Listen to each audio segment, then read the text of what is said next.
সুন্নিয়তের ব্যানারে ঢাকার প্রেস ক্লাবের সামনে আজকে অনুষ্ঠিত হয়েছে গ্যাদারিং। যেই গ্যাদারিংয়ের মাধ্যমে তারা বিশ্বের বিভিন্ন জায়গায় নির্যাতিত মুসলমানদের, শিশুদের, নারীদের অধিকারের পক্ষে কথা বলেছেন। শত শত অভিযোগ, অনুযোগ, বিভিন্ন ধরনের মন্তব্য, বক্তব্যের মধ্যেই আজকের তাদের এই সুন্দরতম একটি গ্যাদারিং অনুষ্ঠিত হয়েছে। আপনারা জানেন যে বাংলাদেশের পত্রপত্রিকা এবং গোয়েন্দা রিপোর্টে এভাবেই ছিল যে আওয়ামী লীগ বিভিন্নভাবে ষড়যন্ত্র করছে। তারা বাংলাদেশের যে কোনো ধরনের দেশটাকে অস্থিতিশীল করার জন্য, সেটা তাবলিগ জামাতের মধ্যে ঢুকে হোক আর সুন্নিয়তের ভিতরে ঢুকে হোক, কিংবা ভিন্ন কোনো আনসার বিডিবির আন্দোলন সংগ্রামের মধ্য দিয়ে হোক, ষড়যন্ত্র তারা করবেই, ষড়যন্ত্র থামাবে না। সেইটার জায়গা থেকেই সরকারের কাছেও রিপোর্ট ছিল যে এই জায়গায় বিভিন্ন ধরনের ষড়যন্ত্র করতে আওয়ামী লীগ কাজ করে যাচ্ছে এবং আওয়ামী লীগের বিভিন্ন পেজ থেকে সেগুলোকে প্রমোটও করা হচ্ছে কৌশলে। সব কিছুতে পিছনে ফেলে সুষ্ঠু সুন্দরভাবে সরকার যে এত সুন্দর আয়োজনটা করতে সাহায্য করেছে এবং এই সুন্নিয়তের ভাইয়েরা তারা যে নির্লসভাবে সুন্দরভাবে এই কাজটা শেষ করেছে, সেজন্য ধন্যবাদ জানাই। আমার গতকালকের একটি ভিডিও ছিল, যেই ভিডিও এবং বক্তব্যের মধ্যে স্পষ্ট বক্তব্য ছিল যে আমরা কোনো অবস্থায় ফ্যাসিস্টকে মেনে নিব না, আওয়ামী লীগের পুনর্বাসনকে মেনে নিব না, আওয়ামী লীগ কোনো নামে বেনামে ঢাকায় ঢুকবে সেটা আমরা মেনে নিব না। সে সুন্নিয়তের নামে হোক, তাবলিগ জামাতের নামে হোক, আর জামাত ইসলামের নামে হোক, আর চরমনাইয়ের নামে হোক। আমার বক্তব্য স্পষ্ট, ফ্যাসিবাদ এই বাংলাদেশে জুলুম অত্যাচার এমনভাবে করেছে এবং সেই ফ্যাসিবাদের মধ্যেও বিভিন্ন শ্রেণী পেশা থেকে কিছু কিছু মানুষ এমনভাবে তাদের সাথে জড়িয়ে গিয়ে দোসরগিরি করেছে, সেটা অস্বীকার করার কোনো রাস্তা নেই। বাংলাদেশের পীর মাশায়েখ অধ্যুষিত এখানে সিংহভাগ মানুষের মধ্যে, আমরা যারা মুসলমানের 90%, তার মধ্যে বড় একটা অংশ রয়েছে যারা তাসাউফপন্থী ইসলামিক বিভিন্ন মার্কাজের সাথে সম্পর্কিত এবং তারা সেখান থেকে সত্যিকার দিন, ইসলাম এবং ধর্মকে চর্চা করে যাচ্ছেন, এখনও করছেন, ভবিষ্যতেও করবেন। আমি এই সকল দরবারের প্রতি শ্রদ্ধা, ভালোবাসা আগেও ছিল, এখনও আছে, ভবিষ্যতেও থাকবে। আমার গতকালকের বক্তব্যটা ছিল এভাবে, আমাদের হক্কানি সেই সকল হকপন্থী সুন্নিয়তের ভাইয়েরা যাতে আওয়ামী দোসরদের কোনো পরিকল্পনায় বিক্রি না হয়ে যান, বিপদে না পড়েন এবং কেউ কোনো জায়গায় সম্পৃক্ত হতে গিয়ে এই রাষ্ট্রের মধ্যে কোনো গোলযোগ হোক, সেটা যাতে সম্পৃক্ত তারা না হন। তারা প্রোগ্রাম করতে হবে, কিন্তু সেই প্রোগ্রামটা সতর্কতার সাথে হতে হবে। যেহেতু সরকারের পক্ষ থেকে, গোয়েন্দা বিভাগের পক্ষ থেকে এবং পত্রপত্রিকা এসেছে, বিশেষ করে আমার দেশ পত্রিকাতে একটা নিউজ এসেছে, সেই নিউজেও স্পষ্ট এসেছে যে সেখানে গোয়েন্দারা তথ্য পেয়েছে যে এখানে সুন্নিয়তের প্রোগ্রামের উপরে ভর করতে চাচ্ছে আওয়ামী লীগ। তবে আমি সুন্নিয়তের আজকের বেশ কয়েকটি ভিডিও দেখেছি, আমার ভালো লেগেছে তাদের সেই বক্তব্যগুলো। বিশেষ করে সম্ভবত আজহারি নামের এক ভদ্রলোক, যিনি বিদেশ থেকে পড়াশোনা করেছেন মিশর আল আজহার বিশ্ববিদ্যালয়ে, গতকালকেও সংবাদ সম্মেলনে এবং আজকেও তিনি দৃঢ়চিত কণ্ঠে বলেছেন যে ফ্যাসিবাদের সাথে আমাদের কোনো সম্পর্ক নাই, আওয়ামী লীগের কোনো ষড়যন্ত্র কিংবা কারো কোনো ইচ্ছা পূরণ করার জন্য তাদের কোনো উদ্দেশ্য নাই। তারা আহলে সুন্নাত আল জামাত, সুন্নতের উপর ভিত্তি করে রাসূলের প্রেমে উজ্জীবিত হয়ে ধর্ম এবং ইসলামের কল্যাণে, ইসলামকে মাথার উপরে রাখার জন্য এই কাজ করছেন এবং তারা সকল মজলুমের পক্ষে। আমি এই শব্দগুলোর জন্য ধন্যবাদ জানাই তাকে। আমি ধন্যবাদ এজন্যই জানাই যে তিনি মজলুমের পক্ষে। এই মজলুম মানি কারা? মজলুম হচ্ছে বাংলাদেশের বিগত 16 বছরে যারা জুলুমের শিকার হয়েছে, অত্যাচারিত হয়েছে, নির্যাতিত হয়েছে, নিপীড়িত হয়েছে, এই মজলুম মানুষের পক্ষে। সে হয়তো নাম উচ্চারণ করে মজলুমদের নাম উচ্চারণ করেন নাই, বা কৌশলগত কারণে সব মজলুমের প্রসঙ্গ তিনি তোলেন নাই, বা তোলাটা ফরজ বলে আমি মনেও করি না, কিন্তু তার ভাষা অনুযায়ী মজলুম বলতে 16 বছরে আমরা যারা নির্যাতনের শিকার ছিলাম তারাই মজলুম। দেলোয়ার হোসেন সাঈদীকে ফাঁসি দেওয়া হয়েছে, তিনি মজলুম, তার পরিবার মজলুম।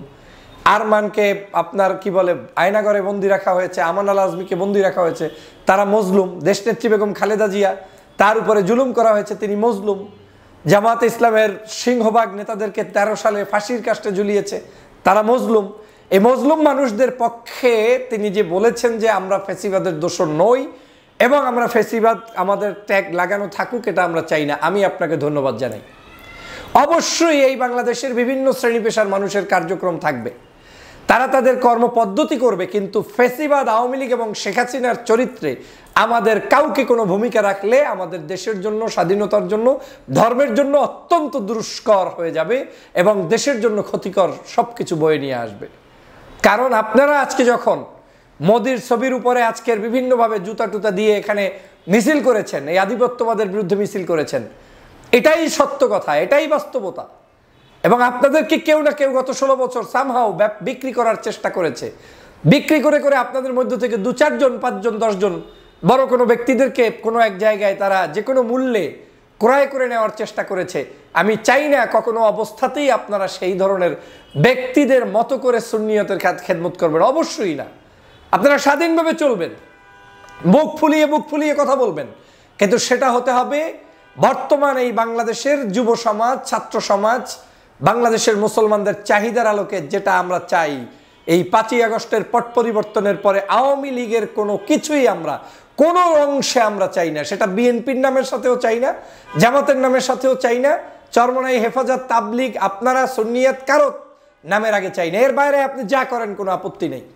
আমার আহ্বান সেটাই ছিল। আমি সত্যিকার অর্থেই ধন্যবাদ জানাই বাংলাদেশের যাদের উদ্দেশ্য করে এই বক্তব্যটি রেখেছিলাম, তাদের সিংহভাগ আলেমদের অনেক দূরদর্শিতার পরিচয় আমি দেখতে পেয়েছি। তাদের বক্তব্য এবং অনেকে তাদের নেতাকর্মী পাঠিয়েছেন, অনেকাংশে অনেকে হয়তো ব্যস্ত ছিলেন, আসতেও পারেন নাই, যে যেখান থেকে যেভাবে পারেছেন তারা সেভাবে সাহায্য করেছেন। এবং পত্রপত্রিকায় বিভিন্ন জায়গায় এসেছে, প্রায় প্রেস ক্লাবের সামনে 1.5 লক্ষ লোকের আয়োজন ছিল এবং মানুষের ভিড়াভিড়ি ছিল, কম বেশি আরও হতে পারে। আমি একটা সম্ভবত সেটা হচ্ছে ঢাকা পোস্টের নিউজ থেকে বলছি। তো এই মানুষগুলো গরমের মধ্যে কষ্ট করে সকালবেলা যে উপস্থিত হতে পেরেছে, এত কিছুর মধ্যেও তারা যে প্রোগ্রাম করেছে, অবশ্যই সেজন্য তারা সাধুবাদ পেতে পারে। কিন্তু আমাদেরকে ঐক্যবদ্ধ হতে হবে দেশ গঠনে, দেশের মানুষের শান্তির জন্য, কল্যাণের জন্য। আপনাদের নিশ্চয়ই মনে আছে, আমার এখনো মনে আছে, বাংলাদেশের সকল ইস্যুতে আপনারা কিন্তু দাওয়াত পান। এবং আমি দেখলাম কয়েকদিন আগে যে একটি অনুষ্ঠান হয়েছিল, সেই গ্যাদারিংয়েও কিন্তু এই সুন্নিয়তের ভাইদেরকে ভিডিও দেখেছি আমি, দাওয়াত দেওয়া হয়েছে, তারাও উপস্থিত হয়েছিলেন। আমি আপনাদেরকেও ধন্যবাদ জানাই যারা সেই আয়োজন করে তাদেরকে দাওয়াত দিয়েছিলেন। পাশাপাশি আপনারা এই যে শায়েখ আজহারি সাহেব যখন বাংলাদেশে আসলেন, তখনও কিন্তু একটা বিতর্ক চলছিল, কিন্তু আজহারি সাহেবের সেই প্রোগ্রামে সুন্নিয়তের অনেক ভাইদেরকে উপস্থিত করানো হয়েছিল। পরবর্তীতে অনেকে তওবা করা লাগছে না লাগছে, বিতর্কিত অনেক ইস্যু আছে, মুরব্বীদেরকে হয়তো সবাই বুঝাতে পারে নাই, যে কোনোভাবেই সেটা ভিন্ন হিসাব। আমি সে বিতর্কে যেতে চাই না, সেটা আলেমদের বিষয়, আপনাদের বিষয়। কিন্তু দাওয়াত কিন্তু দেওয়ার প্রচলন চলমান আছে। এবং বাংলাদেশের কিছু ইয়াং স্টারদেরকে আমি অত্যন্ত পছন্দ করি, যারা এখন কাজ করে যাচ্ছে মাঠে ময়দানে, বিভিন্ন মাসলাকের কিন্তু ঐক্যের জন্য কাজ করে যাচ্ছেন। চরমনাইপন্থী একজন আছে আবরার, সম্ভবত সে আবরার সাহেব ভালো কাজ করছেন, সাইফুল্লাহ সিদ্দিকী সাহেব ভালো কাজ করছেন, আপনাদের বিশিষ্ট মুফাসসিরে কোরআন ঐক্যের জন্য কাজ করে যাচ্ছেন, আমাদের সবার প্রিয় শায়েখ আহমদুল্লাহ ঐক্যের জন্য কাজ করে যাচ্ছেন, আজহারি ভাই কাজ করে যাচ্ছেন। এভাবে করে ইয়াং যারা আছেন তারা কাজ করে যাচ্ছেন। এরপরে আপনার আরও বেশ কিছু মানুষের নাম আমার এখন মনে নেই, যাদেরকে আমার খুবই ভালো লেগেছে, যে ইয়াং স্টার যারা আহলে হাদিস হোক, কওমি হোক, আলিয়া হোক, তারা কাজ করে যাচ্ছে। আমাদেরকে আরেকটু উদার হতে হবে, মন মানসিকতা প্রশস্ত করতে হবে, আর বক্তব্য শুনতে হবে। যেমন আমার গতকালকের বক্তব্যটা পুরোটা যারা শুনেছেন, নিশ্চয়ই তারা আমার বক্তব্যে কোনো দরবার, কোনো পীর, কারো একটা নামও পর্যন্ত উচ্চারণ, শুধু এতটুকু বলেছি, সতর্ক থাকতে হবে। গোয়েন্দা বিভাগের রিপোর্ট এসেছে, যাতে করে এই সুন্নিয়তের প্রোগ্রামের নামে আওয়ামী লীগের মহাসমাবেশ করা না হয়। আপনারা করেন নাই, ধন্যবাদ, এর চেয়ে ভালো কি আছে? আলহামদুলিল্লাহ, আপনাদেরকে থ্যাংক ইউ জানাই। আলেমদের প্রত্যেকটি কার্যক্রম এভাবেই যেন চলমান থাকে, এবং ফেসিবাদের দোসররা যেন আপনাদের আগামী দিনের ওয়াজ মাহফিল তাফসির শুনে ভয়ে কম্পন খেয়ে তারা যেন পালিয়ে যায়, এবং তারা যেন মনে করে যে বাংলাদেশের যে পন্থী আলেম হোক তার কাছে ফেসিবাদের কোনো স্থান নেই। সহজ সমীকরণ। তাইলেই তো আপনার স্টেজ পরিষ্কার, দেশ আপনার, আমার, সবার। সমস্যা কোথায়? কিন্তু সেই জায়গাটা আওয়ামী লীগ নষ্ট করেছে। আওয়ামী লীগ এমন কিছু আলেমদেরকে ব্যবহার করে শেখ হাসিনার নামে বই বের করেছে, যখন হেফাজতে ইসলামের উপরে অত্যাচার হয়েছে, নির্যাতন হয়েছে, যখন মানুষদেরকে ফাঁসির কাস্টে ঝুলানো হয়েছে, বহু কার্যক্রম হয়েছে, যখন এদেশে মাসলাকের ভিন্নতার কারণে তাদেরকে বিভিন্ন বাদ বলে তাদেরকে বিতর্কিত করা হয়েছে। আমরা তো সেই বিতর্কে যেতে চাই না। এদেশে জামাত থাকবে, চরমনাই থাকবে, আলেম ওলামা থাকবে, পীর মাশায়েখ থাকবে, সুন্নি থাকবে, অন্য আরো মতাদর্শ থাকলে থাকবে, আহলে হাদিস থাকবে, কোনো সমস্যা নেই। কিন্তু ফ্যাসিবাদ থাকতে পারবে না। অতএব ফ্যাসিবাদের বিরুদ্ধে আপনাদের এই কঠোর অবস্থানকে আমি সাধুবাদ জানাই, এবং আপনারা এই বক্তব্য যেটা দিয়েছেন আজকে এটাই যেন সঠিক থাকে। এখানে এনায়েতুল্লাহ আব্বাসী সাহেব ছিলেন, আরও বিখ্যাত, আমি সব মানুষের এক্স্যাক্টলি নাম বলতে পারছি না। আপনাদের বক্তব্যগুলোর মধ্যে দেশপ্রেম, দেশের জন্য মানুষকে লড়াই করা, সংগ্রাম করার জন্য আপনারা সবসময় হকভাবে যে কথা আগেও বলেছেন, এখনও বলবেন, ভবিষ্যতেও বলবেন, আপনাদেরকে ধন্যবাদ জানাই।